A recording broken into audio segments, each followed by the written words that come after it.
This presentation is part of the TI in Focus AP Calculus video series.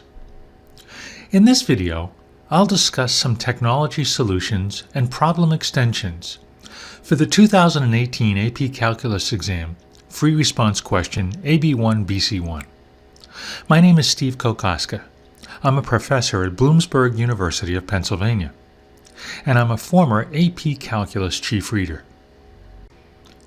Here's an outline of the information presented in this video. I'll start by reviewing the free response question, and then the scoring guidelines used at the AP Calculus reading. And I'll focus on the solutions presented in these guidelines, not how the points were awarded. This question was calculator active, so I'll show you how to use technology to explore and solve parts of this question where appropriate.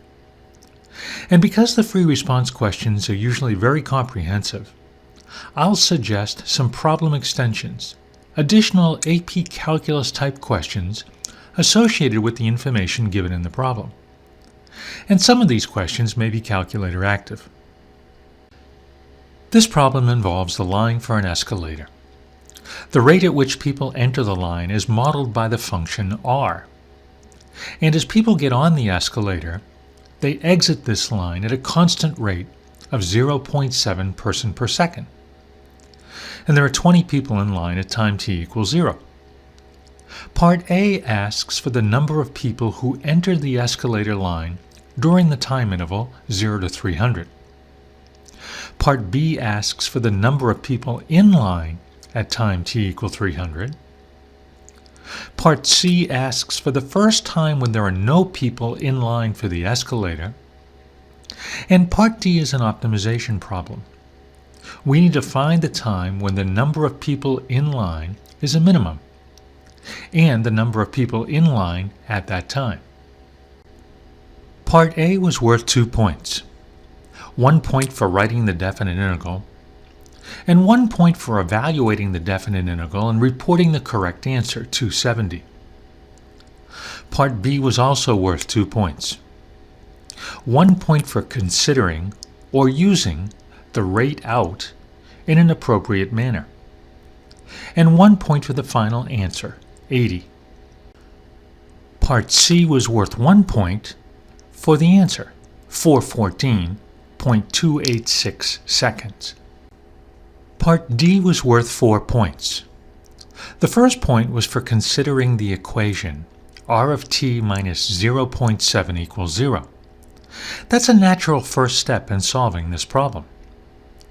1 point for identifying t equal 33.013 as a solution to this equation, well, as one of the two solutions to the equation r of t minus 0.7 equals 0.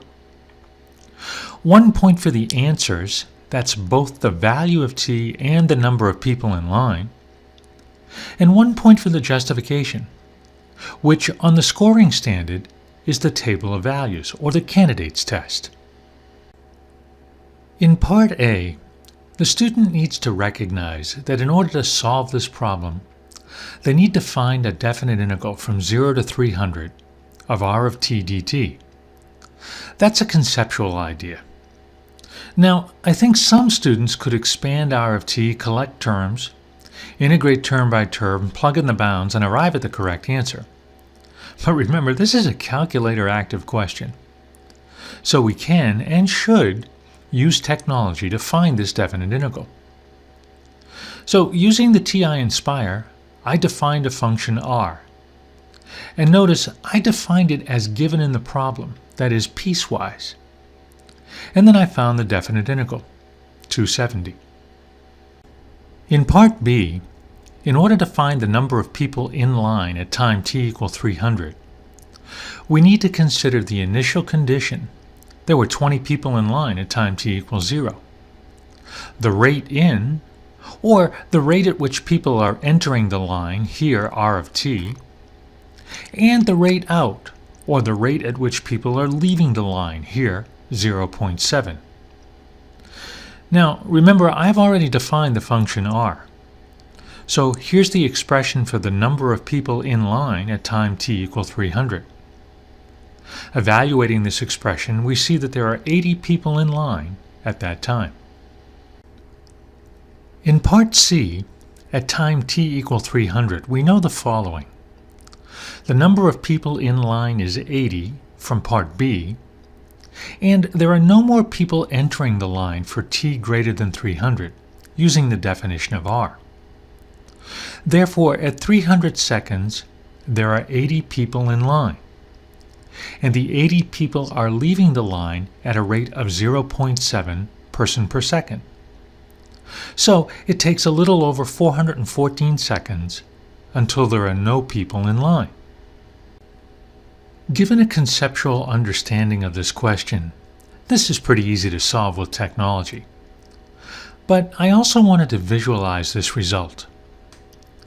Here's a definition of a function n, which gives the total number of people in line at time t for t greater than or equal to 0. This is a graph of the function n, and I used the TI-Nspire tools to find the first 0 of this function. T equals 414.286. Same answer, thank goodness. To solve part D, I first defined a function n that represents the number of people in line at time t. Now the function n is continuous on the closed interval 0 to 300. So to find the absolute minimum value, I'll use the table of values method or the candidates test. To find the critical values, set n prime of t equal to 0 and solve for t.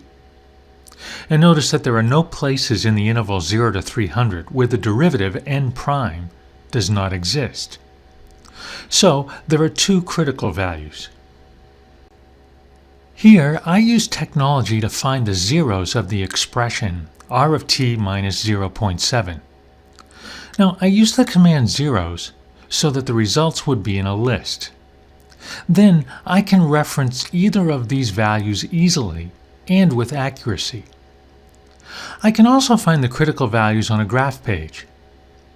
Here I found the intersection of the graph of r and the graph of y equals 0.7. Using the TI-Nspire, I created a table of values on a lists and spreadsheet page. To ensure accuracy, in cells A2 and A3, I referenced the values of t in my calculator list D. Looking at the table, the minimum number of people in line occurs at time t equal 33.013 seconds, and the minimum number of people is approximately 4. Here is an extension to this escalator problem. Suppose people enter a line for an escalator at a rate modeled by a new function r. They exit the line for the escalator at a rate modeled by a function s. So in this example, we're assuming that the people get on the escalator or exit the line at a variable rate. Now practically, this is probably true since some people ride an escalator 2 or even 3 to a step, and some riders allow an extra step or two between them and the person in front before getting on. And we'll also assume that there are 100 people in line at time t equals 0. There are lots of parts to this example, and I'm going to solve parts A and B and leave the rest of these questions to you. In part A, how many people enter the line for the escalator during the time interval 0 to 200? In B, is the number of people in line for the escalator increasing or decreasing at time t equal 200? In C, how many people are in line for the escalator at time t equal 300? For t in the interval 0 to 300, at what time t is the number of people in line a minimum? How about a maximum?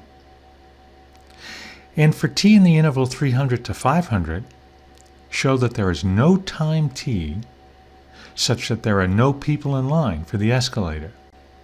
And finally, if the line for the escalator reaches 150 people, then a second escalator is opened.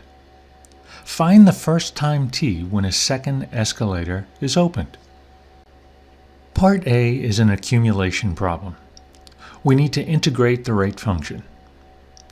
Using technology, I defined the function r.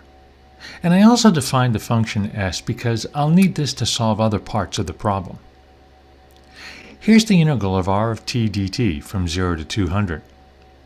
Approximately 145 people enter the line during the time interval 0 to 200. Now, we can also visualize this result. Here's a graph of r. And in this case, the definite integral can be interpreted as the area under the curve. I used the TI-Nspire to shade in the region from 0 to 200 and to calculate the area.